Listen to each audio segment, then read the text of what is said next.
pues hoy estamos en el librero acompañados por un joven editor chileno, y eso nos da mucho gusto, el hecho de que alguien de otro país pues acepte la invitación a participar en estas emisiones, pues nos alegra. Se trata de Gonzalo Geraldo, quien es director de la editorial Marginalia de Chile. Pues en primer lugar, Gonzalo, pues muchas gracias por aceptar la invitación a estar aquí en el librero. Gracias a ti, Juan José, y también a todos los escuchas del librero que, digamos, permiten esta instancia de conversación y diálogo que siempre hace falta. Efectivamente, ¿no? El diálogo, ¿no? Ya dijiste una palabra significativa para esta charla, no porque es una conversación, sino porque el diálogo, pues, es algo que debemos de buscar constantemente, ¿no? Pero bueno, mira, te platico. En el librero siempre buscamos historias, ¿no? En este caso, pues buscamos la historia de una editorial joven, chilena, y pues me gustaría comenzar por ahí, ¿no? Pero en primer lugar, ¿cómo fue que tú te empezaste a apasionar por los libros, ¿no? Supongo que desde muy chico, porque tú además eres muy joven y ya tienes una editorial, ¿no? Entonces, en tu caso, ¿cómo vino esa vena de que los libros comenzaron a ser algo significativo en tu vida, que dejaron de ser solamente un cúmulo de papeles que estaban por ahí, ¿no? ¿Cómo fue eso? Creo que mi primera relación material fue con la lectura, fue a partir de las revistas y los periódicos. Y también un tipo de revistas que serían las revistas deportivas del fútbol, y una que se llama Don Balón, que se dedicaba al fútbol, y también una tira cómica chilena que se llama Barrabás. Y de ahí un poco me desprendí de esta revista, digamos, deportiva. Eso, digamos, que a los 10, 12 años, a leer también los periódicos, digamos, de circulación nacional, y digamos que paulatinamente ese interés se fue, digamos, inclinando hacia manuales de historia. Eso me interesaba mucho, diccionarios, ¿no? Perdí el tiempo leyendo la entrada del diccionario. Y ya, digamos, como el enamoramiento por la literatura fue como a eso de los 15 años, cuando leí El túnel de Ernesto Sábato. Y ahí, digamos que ese fue el proceso, digamos, desde la preadolescencia hasta entrada a la adolescencia, donde hay una identificación, digamos, con el personaje Juan Pablo Castel del túnel, que obviamente que ahí me dejó, digamos, conmocionado. Y después ya otras lecturas, digamos, que también son bien iniciáticas, no sé, leer a Rimbaud, también algo que me dejó, digamos, anonadado. Entonces después ya en el colegio también participé en un taller literario, las recomendaciones de mi profesor de lengua castellana y filosofía. Y especialmente lo que más empecé a leer literatura es poesía, digamos. Creo que, bueno, en un país como Chile, seguramente también, pues, ahorita, por ejemplo, no hablaste de lo que sería lo que diríamos, bueno, un chileno seguramente tenía como lectura de cabecera a Pablo Neruda o a Vicente Huidobro, ¿verdad? Que seguramente después fueron tus lecturas, ¿no? Pero bueno, es interesante, ¿no? Toda persona tiene un inicio, ¿verdad? Un inicio en particular, ¿no? A veces casual, el azar interviene, ¿no? De que el libro estaba cerca de ti y por eso llegaste a él, por el azar, ¿no? Y al abrirlo, pues sí, el túnel, pues para muchos ha sido ese libro de entrada, sigue siéndolo, ¿no? Yo pienso. Pero bueno, sí, efectivamente, de ahí viene ese apasionamiento por los libros y viene luego, pues, el deseo de hacer libros, ¿no? Unos se van más por el lado de escribirlos y otros por el lado de hacerlos existir, ¿no? Físicamente. ¿Tú estuviste en esa disyuntiva o ambas, elige, caminas por ambas vías, escribes y editas? ¿Cómo lo ves tú? ¿Cómo ves esa disyuntiva en un editor, escritor? Eh, a veces me pasa que esta disyuntiva es como entre no se puede caminar por la acera y a la vez estar masticando chicle un poco. Pasa con el tema de escribir y editar, porque igual puede ser por ciertas manías, digamos, que me ocupa mucho tiempo cualquiera de esas dos labores, pero yo creo que más bien en la juventud, digamos, sí me aboqué, digamos, de 100% a la escritura, en este caso de poemas o libros de poemas, digamos. Eh, y ya, digamos, cuando terminando la formación universitaria fue que, digamos, por la fascinación por un género en particular que es el ensayo, eh, digamos, decidí dedicarme a hacer libros, digamos, y que es como lo que ocupa gran parte de mi tiempo, y también obviamente que no he olvidado el tema de la escritura, pero como ya lo dije al comienzo, es más bien ocasional. Entonces, si me pidiera una carta de presentación, una tarjeta, digamos, diría más bien editor y no escritor, digamos. No me causa, digamos, vergüenza admitirlo. Exacto. Curiosamente, a veces así pasa, ¿verdad? Es, bueno, creo que eso es algo que se va dejando atrás poco a poco. Es decir, estos clichés, ¿no? De que si da prestigio será una cosa u otra, ¿no? Pues más bien son vocaciones, ¿verdad? Son las vocaciones que tenemos cada persona. Entonces, creo que eh, ahí es lo que tú comentaste, ¿no? Pues vas encontrando la vía por donde transitas mejor, ¿no? Y ahora bien, me interesó por qué fue que el ensayo te llevó a pensar en la edición de libros, ¿no? ¿O qué fue lo que te convenció del ensayo para decir, bueno, es por donde me gusta ir, ¿no? Este, pues igualmente Sudamérica tiene grandes ensayistas y siempre, ¿no? Siglo XIX y XX, ¿no? XXI, pues son grandes momentos de grandes ensayistas en Sudamérica y en México, ¿no? Entonces, ahí, ¿qué, eh, ¿cómo caíste pues en el ensayo, ¿no? Eh, Caí en el ensayo por lecturas, digamos, obligadas y también recomendadas de algunos cursos y seminarios de teoría literaria que cursé mientras estaba en la facultad. Y digamos que el autor del cual eh, me enamoré, digamos, del cual sigo enamorado, digamos,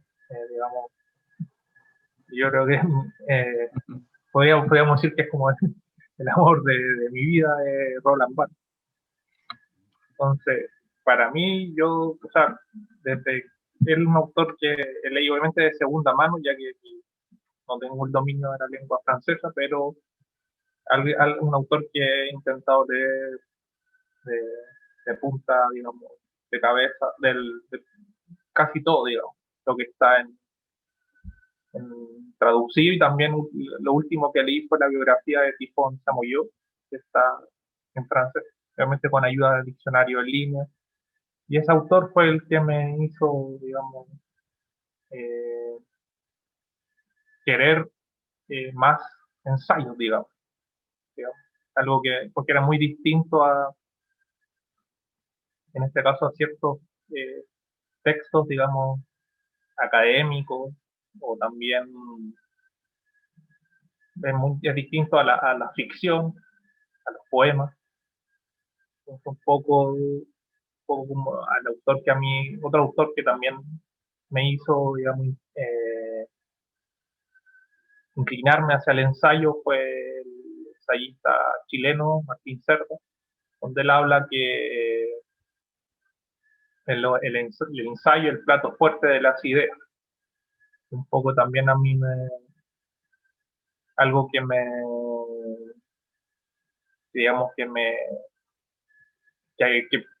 ocupa, digamos, que busco atender, digamos, de cómo se pueden condensar esta idiosfera, digamos, en la prosa entera, con un estilo particular, digamos, porque es una literatura de ideas, una literatura sobre el pensamiento.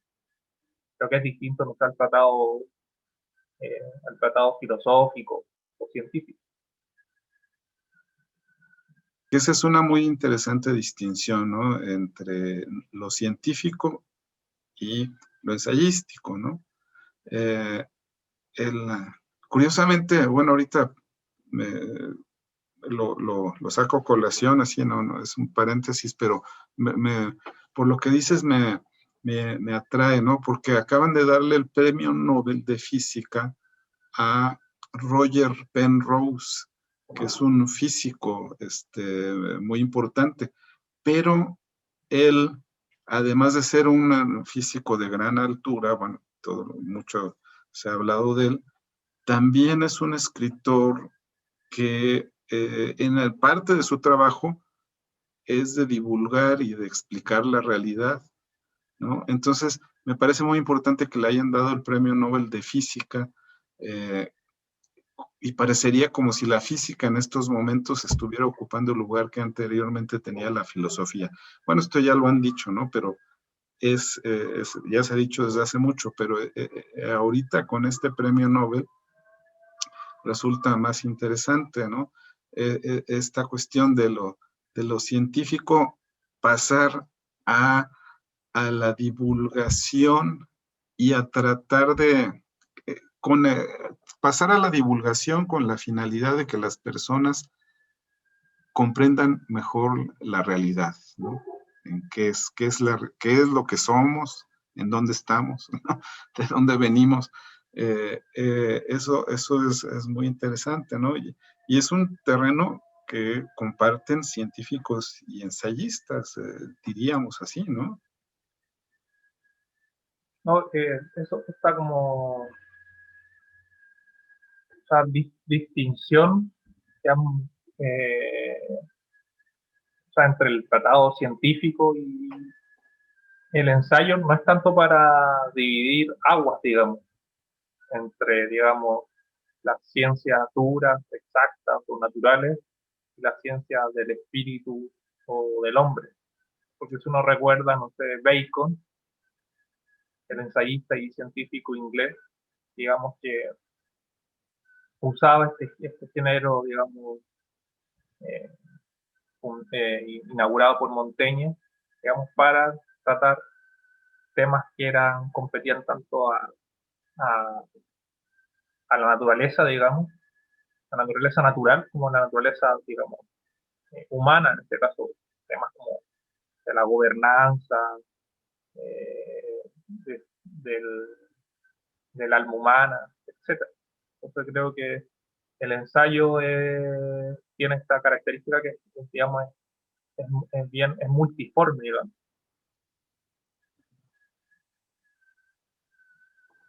Exacto, sí.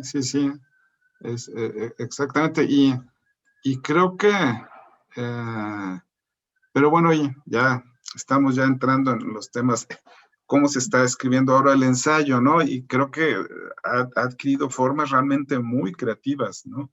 Eso a mí en fin, creo que por eso tanto tú y yo nos gusta pues este género. Pero regresemos a tu labor como editor. Es decir, eh, eh,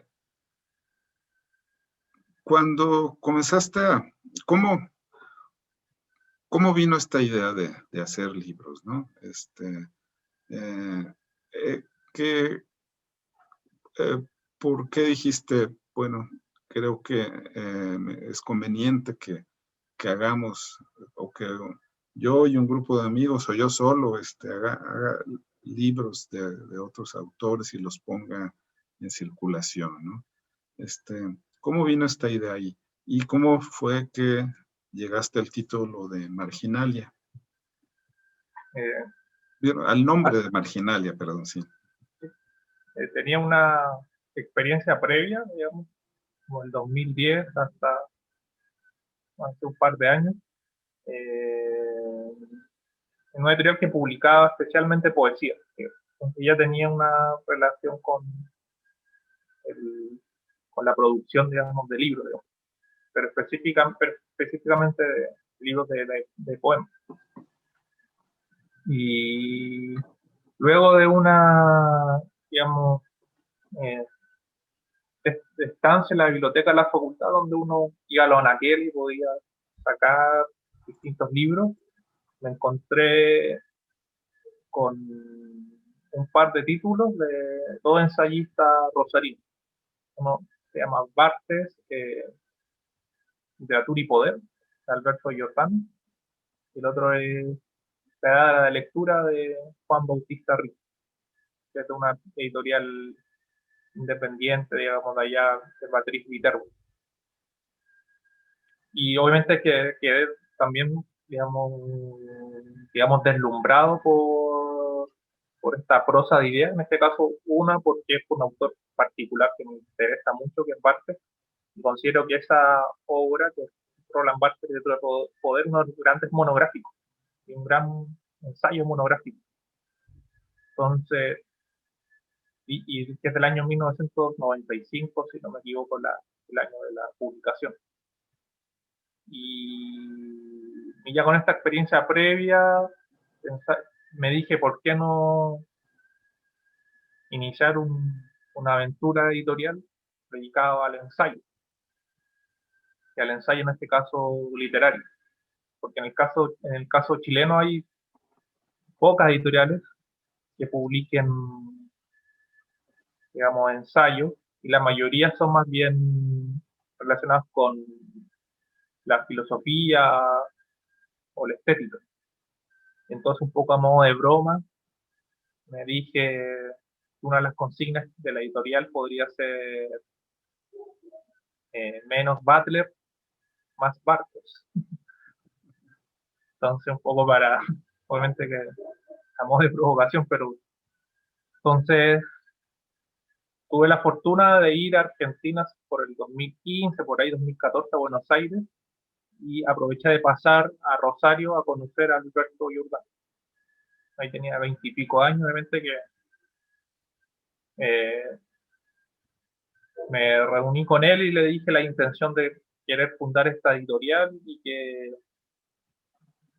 el primer libro de la editorial fuera el suyo, el cual reunió, además de Roland Barthes, Literatura y Poder, que es el libro monográfico del 95, algunos ensayos dispersos que él ha publicado a lo largo de su carrera, digamos, como ensayista y profesor universitario. Y por último, lo del nombre Marginalia, viene a cuento, digamos, de la protoforma, digamos, del ensayo, que con las anotaciones o comentarios que hacían al margen los monjes y monjes copistas medievales de, de lo, del texto sagrado, o sea, de las traducciones del texto sagrado, y también de algunas traducciones de clásicos. Y que entiendo, eso sería, esas anotaciones al margen vendrían siendo como, pues, reflexiones, ¿verdad? Reflexiones ensayísticas, entonces, ¿no? Ese sería lo, pues, muy interesante, sí, sí, muy acertado eso, ese nombre, ¿no? Que es, eh, eh, y, y bien, entonces comenzaste con este libro de Giordano. Ese fue el primer libro que decidiste hacer tú como editor. Y ya, digamos, en la práctica de la labor de editor, que bueno, además de la elección del libro, la corrección, en fin, viene pues toda la cuestión del diseño, y luego la producción de los ejemplares, ¿no? ¿Cómo fue el ámbito para ti en ese momento, no? Complicado, había, digamos, las herramientas tecnológicas recientes nos han ayudado mucho los editores, pienso yo, ¿no? Creo que eso ha facilitado mucho el trabajo, pero ¿cómo resolviste eso, no? ¿Cómo comenzaste a producir tus libros? Fue el ejercicio, este proyecto que en su corta vida en gran parte ha sido unipersonal. Entonces, ha contado de bastante ensayo y error. Y por ende uno puede notar, puede haber cierta desprolijidad en los propios libros, porque en mi caso yo soy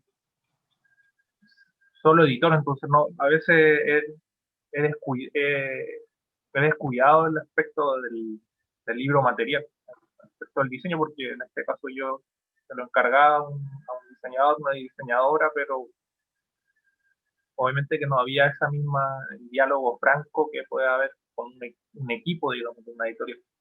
Entonces,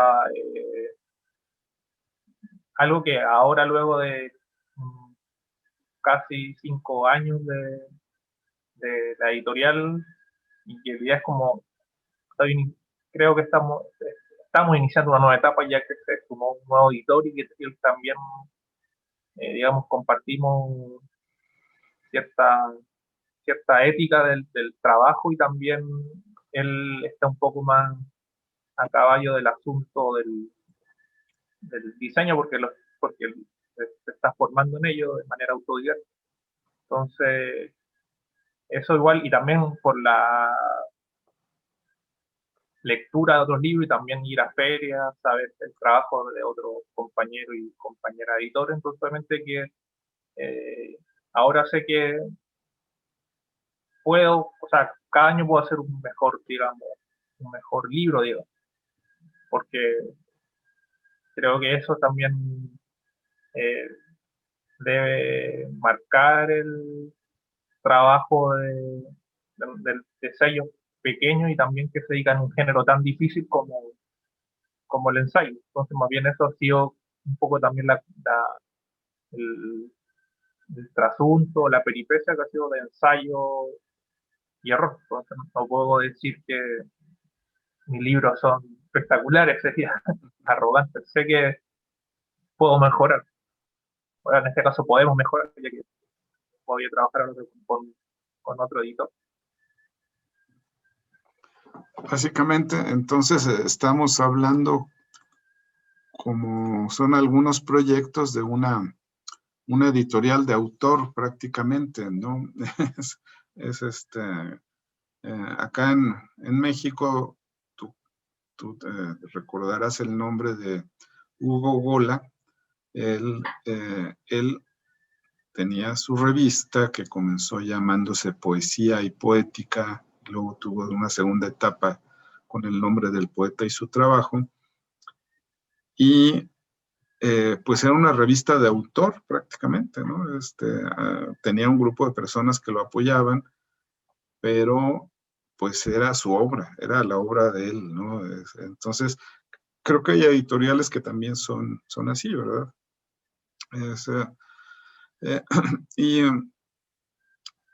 pero eh, creo que además, bueno, ustedes, tú pues, y ahora con este compañero con quien estás trabajando, están en un ámbito en donde hay una actividad editorial importante, que es Chile. Y el reflejo, pues, son las ferias, por ejemplo, las ferias de libros, ¿no? Entonces, ¿qué para ti ha sido, cuál es el lugar por donde crees que han circulado mejor tus libros? ¿En las ferias, en las librerías, directamente con el lector, eh, una combinación de todo? Eh, cómo, ¿Cómo ves eso? Porque también ahorita hay incluso esa polémica de si el editor hace mal en vender directamente a los lectores, que debe acudir siempre a una librería. Mi opinión es que pues eh, no podemos quedarnos con una sola alternativa, tenemos que vender como se pueda, ¿verdad? Pero bueno, ¿cómo ves eso, no? ¿Por dónde llevas tus libros? Los libros de Marginalia, ¿por dónde tratas de que circulen? Eh, Creo que la mejor comunicación y circulación de los libros de Marginalia son de lector a lector, más que en los recintos feriales, porque pasa que parte del catálogo son de autores relativamente desconocidos en el ámbito, digamos, regional. Entonces, eh, lo mejor es el comentario, la recomendación, la sugerencia, pero también obviamente que hay que, no sé si está en en todas las ferias, pero sí algunos libros eh, les puede ir, digamos, mejor que otros, y también es una instancia de socialización, digamos, de, de las producciones, y también para estar al tanto del trabajo de otros y otras, digamos. Y también creo que además de digamos, este trabajo, digamos, de tú a tú, la otra instancia importante son la de las presentaciones. Sí, tampoco no son multitudinarias, pero hayan 5 a 40 personas, eh, lo que más, digamos, se disfruta es, digamos, la trastienda, la conversación luego de la lectura, digamos, de los textos que, que hacen los invitados a, digamos, a ser anfitrión del libro, digamos. Entonces creo que esas son como las dos instancias más bien a través directamente con el lector, digamos, y también las presentaciones.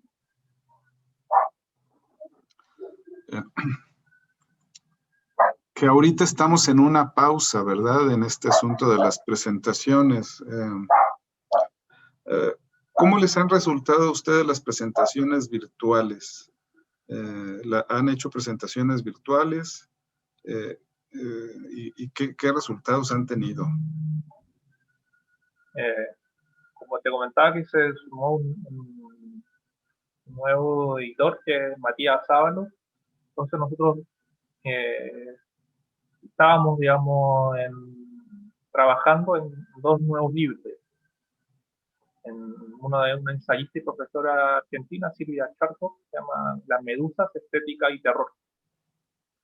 Iba a venir a Santiago y Valparaíso a dictar un seminario, unas charlas y a presentar el libro, pero producto de la pandemia eso lo impidió. Y también eso nos dio la oportunidad de trabajar aún más el libro y también de tener, digamos, la producción de ese libro, porque hemos repensado el modo de trabajar con ello, digamos. Vamos a trabajar en este caso con pequeña imprenta, preocuparnos más bien de también de su materialidad, entonces detenernos más en esos detalles. Entonces, y el otro autor es una traducción de, de un de un narrador y profesor y crítico brasilero, Felipe Charbel, que se llama Ventanas Irreales, y que ese todavía está en proceso de traducción, digamos. Entonces, digamos que fue una oportunidad para, o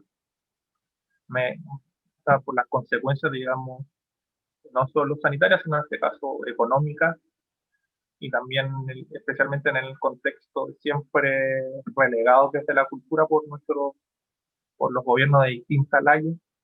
Entonces, para ver qué íbamos a hacer en este caso. Y una idea que se nos ocurrió obviamente y que esperamos pronto realizarla, que obviamente contra viento y marea, es la realización de una revista impresa, o una revista o boletín de formas de la crítica, que se va a llamar Almanaque. Se va a reunir ensayos, una sección de poesía, entrevistas y traducción. Más bien por algo que Matías trabaja en un suplemento literario, digamos, como reseñista especialmente. Entonces, digamos, dialogado bastante respecto un poco a la relevancia de no solo del debate, sino también de la polémica. Un poco que ahora,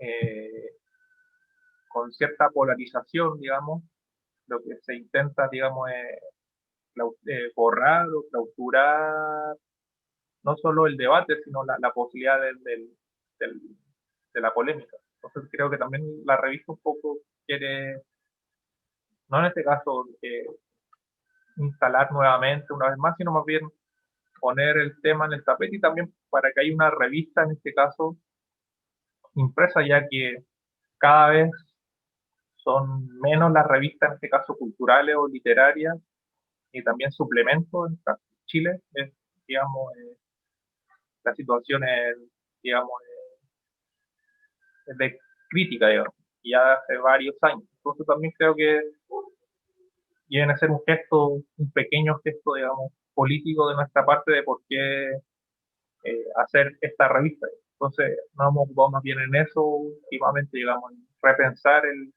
el sello. Y no hemos hecho ninguna presentación virtual hasta el momento. Esperemos que cuando salga la revista, sea en diciembre, hacer una presentación y que ya tenemos, digamos, pensado los invitados, que serían eh, todos escritores y también eh, editores de revistas peruanos, que es el de Hueso Húmero, Mario Montalbetti, y de Pesa Palabra, Luis Alberto Castillo. Entonces, digamos como una especie de spoiler, como le dicen ahora, eh, te digo, le aviso a los escuchas del librero que esa sería nuestra primera presentación virtual. Espero que para diciembre. Pues qué bien, estaremos atentos, por supuesto. Y hablando pues de esto que son vinculaciones, ¿no? Creo que también las coediciones son una de las herramientas que los editores como tú, ¿no? Eh, pues que están a la mano, ¿no? Y que los quienes nos dedicamos a hacer libros tenemos que pensar en eso, ¿no? En unirnos con otros para fortalecernos y poder, ¿no? Entonces, bueno, pues ahí hablaría yo también de una posibilidad que traemos ahí, ¿no? En la que está involucrada una obra de precisamente Martín Cerda, ¿no? Pero bueno, independientemente de esa posibilidad, me gustaría que hablaras un poco del libro de Martín, y que bueno, yo lo que me gustaría aquí exponer es eh, que me entusiasma pensar en eso, en hacer una colaboración con una editorial chilena como la tuya, y sobre todo en el caso de un autor como Martín Cerda y del género del ensayo, ¿no? Que creo que la posición del editor además es justamente eso, es decir, no pensar en cuál es el género que más se vende para hacer ese género, ¿no? Sino más bien decir qué es lo que se necesita, qué es lo que las personas necesitan, y con una postura es que ahorita se necesitan herramientas para debatir, pero de manera objetiva, de manera clara, ¿no? Debatir ideas, no emociones, no debate faccioso, sino debate de ideas, ¿no? Eso se necesita, aunque no sea lo que más se compre, ¿verdad? Pero se necesita, ¿verdad? Entonces, ¿por qué no me hablas un poco de Martín Cerda y el título que traemos entre manos? Me imagino que el escucha mexicano, en este caso del librero, desconoce quién es Martín Cerda. Igual hay una referencia en la revista Vuelta, que está en la red, si es que alguien quiere pesquisar, lo que es un homenaje que le hizo Guillermo Sucre luego de su muerte. Martín Cerda, digamos, nació en Antofagasta, que es una zona portuaria del norte chileno, y de una familia que tenía su abuelo de origen francés y alemán. Y como de temprana edad tuvo una vocación, digamos, por la lectura. Hace un par de años con unos amigos editamos un libro que reunía papeles inéditos de Martín Cerda. Y había un cuaderno donde daba cuenta un poco de sus lecturas. A los, no sé, 15, 16 años leyendo historias generales de Chile, de estas historias generales que son de varios tomos, y cada tomo un bodoque, digamos, y él los leía a los 15, 16 años. Y él entra tempranamente, entra, digamos, a estudiar, a cursar Derecho a la Universidad de Chile. Y un poco lo que hacen notar sus compañeros es que mientras esto es la época de fines de los años 40, digamos, luego de la Segunda Guerra.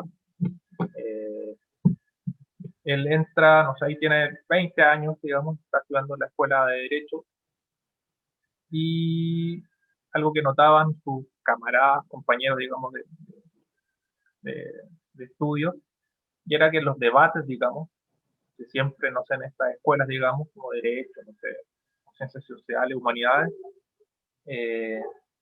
los debates acalorados, él siempre era alguien, digamos, que sacaba colación, no sé, a las discusiones a Ortega, a Sartre, obviamente que no, y que muchas veces no referían directamente a la conversación política, entonces también era alguien que le interesaba digamos, este debate, como, pero siempre con un alcance, digamos, no de capilla, ni tampoco estrecho. Y eso es lo que lo motivó a irse a estudiar filosofía a París. Cuando no terminó Derecho y se fue a estudiar filosofía a París. Y primero estuvo, eso sí, en Berlín. Y tiene algunos pequeños ensayos, más bien, sí, pequeños ensayos sobre esta experiencia de las ruinas, que es algo que para él lo marca profundamente. Y ahí también podemos decir que el TIP un poco prefigura esta experiencia de la ruina en Berlín, de su primer libro, que es La palabra quebrada, esta palabra rota, fracturada, escindida, y que tiene que ver con la relación del escritor, el pensador, el artista con el mundo.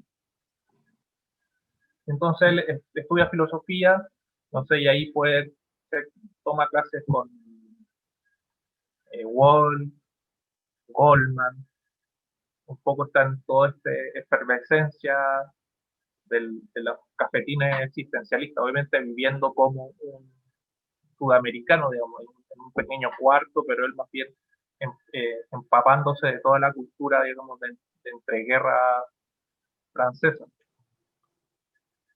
Y él no termina nuevamente su estudio en Chile, no termina filosofía y también está una pequeña temporada en España, donde, no me equivoco, en Salamanca, donde estudia especialmente Ortega, que también alguien para él como considera su gran maestro, digamos.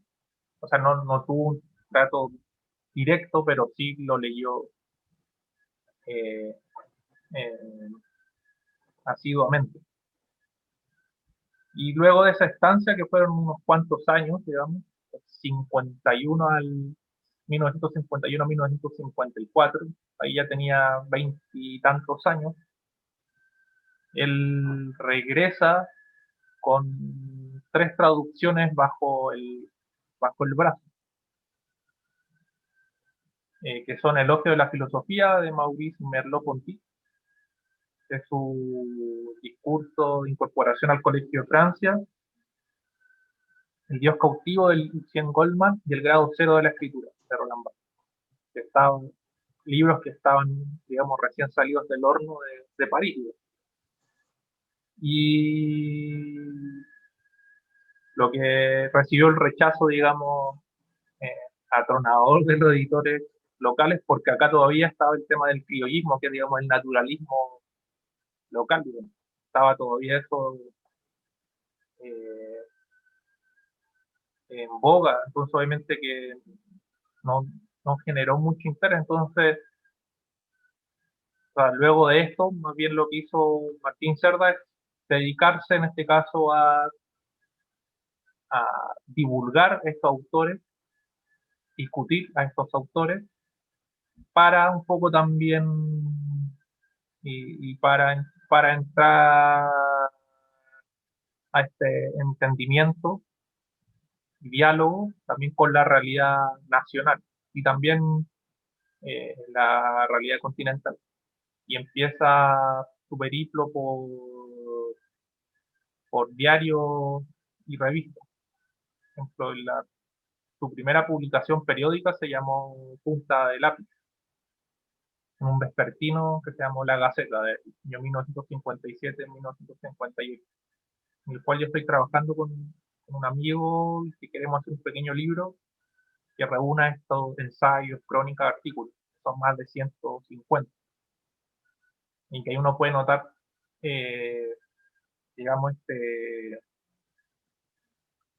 las apetencias vastas de Martín Cerda, no sé, hablando de Pierre de la Rochelle, de Alfonso Reyes, eh, de la experiencia de los cafés, de Ortega, de Unamuno, etcétera. Entonces después ya, digamos que pasa digamos, hasta su muerte, digamos, este tránsito, que fue el año 90 y que fue también de manera trágica, que algo que también que podría, un poco para cerrar, digamos, esta pequeña historia, digamos, que después podemos seguir conversando.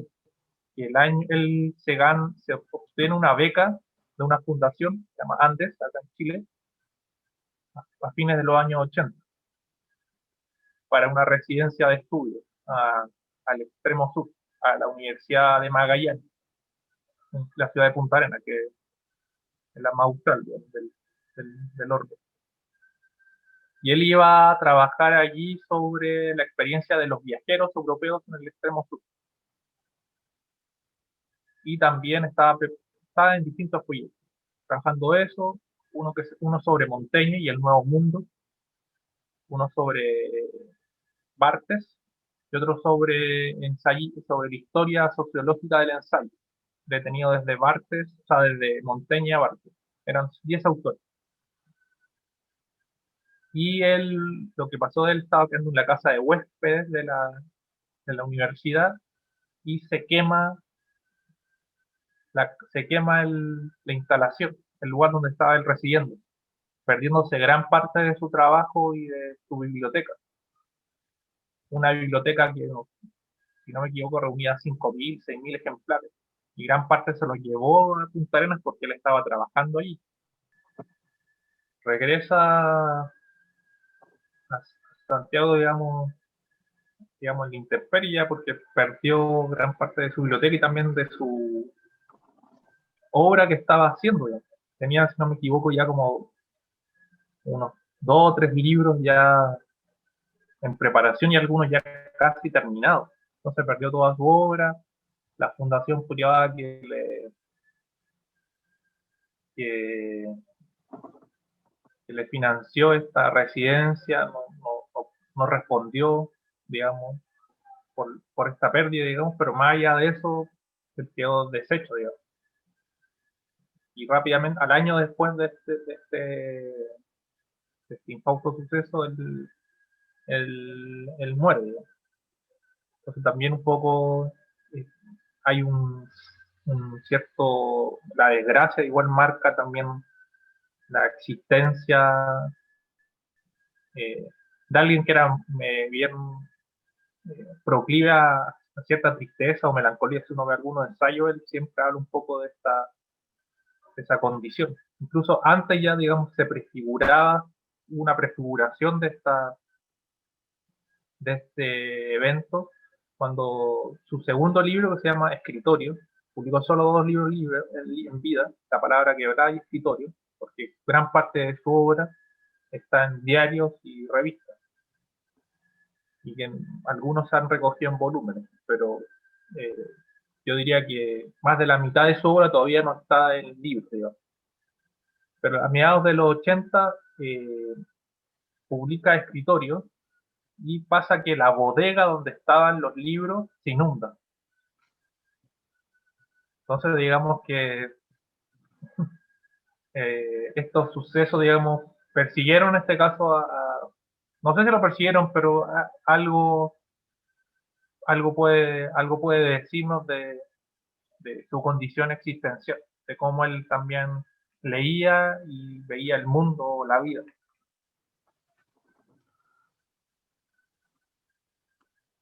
No, y sin duda, si, si no, pues, digo, independientemente de que haya de todas estas coincidencias trágicas, pues más bien la consecuencia precisamente era en su estado de ánimo, definitivamente, ¿verdad? Sí, claro, porque pues es un esfuerzo que se ve frustrado, ¿verdad? Convertido a la nada, ¿no? Debe haber sido pues sí, un dolor muy fuerte y pues ya, ese incendio, pues sí, es lógico que haya coincidido con el final de su vida posteriormente, ¿no? Pues sí,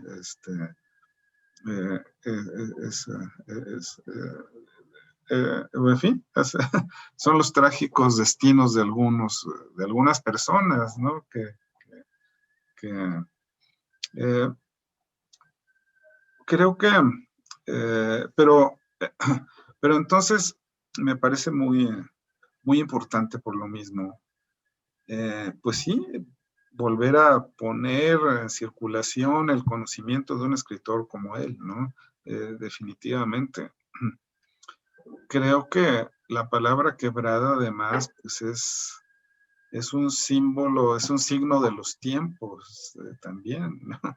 Vivimos una época donde la palabra está quebrada y que, pues, como consecuencias, una consecuencia de ese rompimiento de la palabra, pues es lo que decíamos en un principio, ¿no? La falta de diálogo, la falta de debate claro, no polarizado, no extremista, no fanatizado, ¿no? Entonces, pues que dos editoriales independientes se traten de unir para hacer un llamado a recuperar la palabra, pues creo que eso es lo que el esfuerzo, digo, no esfuerzo, ¿no? Ese es el empeño, ¿no? El deseo el propósito que tendríamos, ¿no? Me parece muy importante, pues, que llegue que tú hayas tengas este empeño, ¿no? De hacerlo y pues para nosotros será muy importante participar con ustedes. Pero bueno, de alguna manera ya me hablaste de cuáles eran tus proyectos, ¿no? En lo que resta del año. Pero, ¿cómo te ves tú hacia adelante? Es decir, ¿cómo ves a tu editorial, La Marginalia, hacia adelante? ¿Qué es lo que te gustaría que ocurriera con la editorial, ¿no? ¿Cuáles son tu visión del trabajo que estás haciendo, ¿no? ¿Cuáles tienes pensado ya algunos pasos a seguir para el próximo año? En fin, no sé, ¿cuáles son tus planes?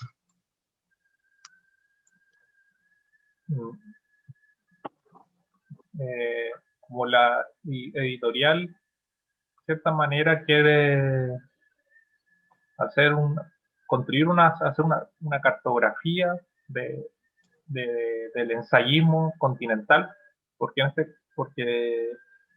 además partió con este libro de ensayista rosarino, argentino, y ha seguido, en este caso está con un escritor peruano, que es Mario Montalbetti, uno boliviano, Juan Cristóbal Matirín, bueno, una traducción de Roland Barthes. También hay un joven escritor chileno que es Víctor Quesada. Entonces, un poco la idea es seguir oxigenando, digamos, el panorama. Y eso a partir de alianza y de amistades con otras pequeñas comunidades, digamos, pequeñas editoriales que también que les interesa, digamos, la lectura y el ensayo. Para el próximo año, además de estos 2 libros, que espero, mediante un poco la motivación de la pandemia, porque igual soy más reacio a la presentación, digamos, virtual, porque como la circulación va más de tú a tú, entonces igual se me hace más complicado hacer solo una presentación virtual y que los libros estén solo en la librería. Entonces, proyectando que a fines del primer semestre, del próximo año, ya se puedan hacer viajes o presentaciones, en este caso en Argentina, también en México y en Perú, poder ya trabajar con esta publicación de Silvia Schwarzkopf, de Felipe Charbel, y también algo que también me anima mucho es una antología de ensayistas latinoamericanos, digamos, contemporáneos, en la cual la va a armar una muy buena narradora y ensayista que se llama ecuatoriana, Daniela Alcibar Belolio, el cual ella va a ser encargada de la compilación, y yo en este caso voy a ser un editor adjunto, en el cual hemos ya empezado el diálogo y la lectura, digamos, de autoras que en su mayoría, digamos, he descubierto recientemente, y también ha sido muy, muy grata la sorpresa de leer a estas nuevas ensayistas. Entonces está eso, y eso me gustaría, obviamente, que incluso me abro en este caso, no queremos una exclusividad, en este caso, de una antología como esta o otro material, que otros sellos tan interesados se pueden discutir en este caso para que el libro circule, porque también es un problema yendo a ferias internacionales, en este caso en México o en Perú, el tema de la distribución de los libros de edición local. Son muy difíciles de hallar, no sé, en el caso chileno, de países vecinos. En el caso argentino es más, el tránsito ha sido un poco más expedito en los últimos años, pero en el caso, no sé, de edición peruana, muy complicado encontrar acá librerías. Edición boliviana, menos. O sea, y solo una pequeña librería, porque es un librero y escritor que vivió allá, entonces siempre cuando vuelve trae libros. Bueno, digo en el caso mexicano, que también o sea, una industria cultural y editorial mucho más grande, también es difícil que uno encuentre novedades o libros, digamos, de los últimos años de las pequeñas editoriales independientes, que las que producen la, los libros más interesantes. Entonces, un poco también es ver cómo sortear ese problema, porque igual el tiraje siempre va a ser, en este caso, pequeño, que vamos a hacer ahora con Matías hemos pensado eso. O sea, siempre el tiraje que yo hice de los libros eran 200, pero ahora puede ser incluso que disminuya, porque igual la circulación va a ser a veces, digamos, más restringida. Pero eso no impide que incluso trabajar con coediciones o ediciones que en este caso sean conjuntas para liberar libros, digamos. Creo que también es una buena opción si hay un interés, digamos, para que para que la circulación aumente, en este caso para que haya más lectores. Pues muy bien, pues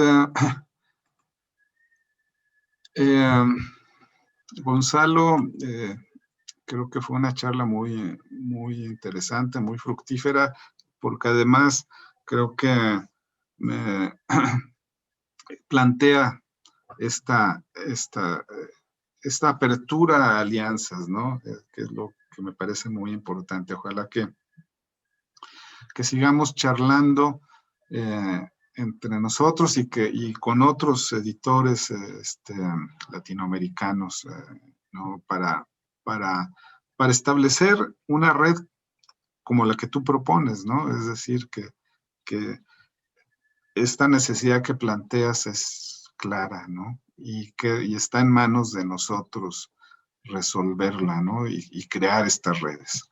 Entonces, pues ojalá ojalá que avancemos en ese campo, y creo que la charla de hoy fue muy clara y que puede propiciar, cuando menos mostrar, ¿no? Mostrar esto, y que hay posibilidades de crecer y de cambiar el estado de cosas.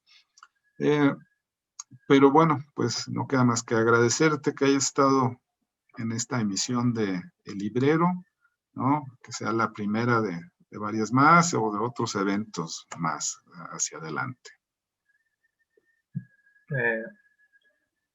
Juan José, te agradezco la invitación, y ya que un poco hablamos de especie de llamado a vocaciones o a nuevas vocaciones, me gustaría terminar nuestra, nuestra conversación con un fragmento de un ensayo sobre, sobre el escritorio, del escritor, digamos, de Martín Serra.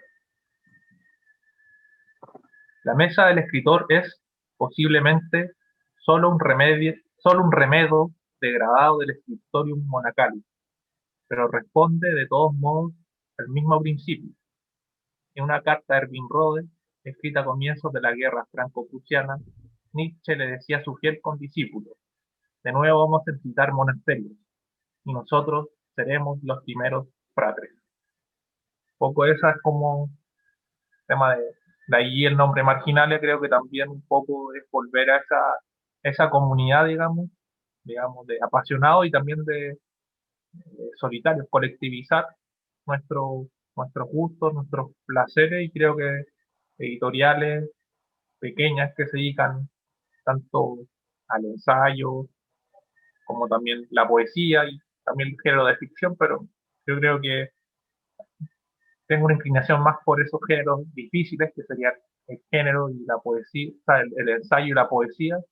Creo que eh, aperturan, digamos, una crítica abierta y también un, un debate no estrecho. Exactamente, ¿no? Que es, que es lo que decíamos antes, ¿no? Ese debate, ¿verdad? Que ese debate que que ya se pierde por, ha sido sustituido por el estallido, por el desahogo emocional, ¿no? Eh, y que bueno, pues creo que como tú de alguna manera lo dijiste o lo estás diciendo, el debate en realidad es lo que nos hace más humanos, ¿no? A todos. Entonces, pues muy bien, pues ojalá que, como te reitero, el librero está abierto para continuar esta charla y pues nos vemos en la próxima, Gonzalo.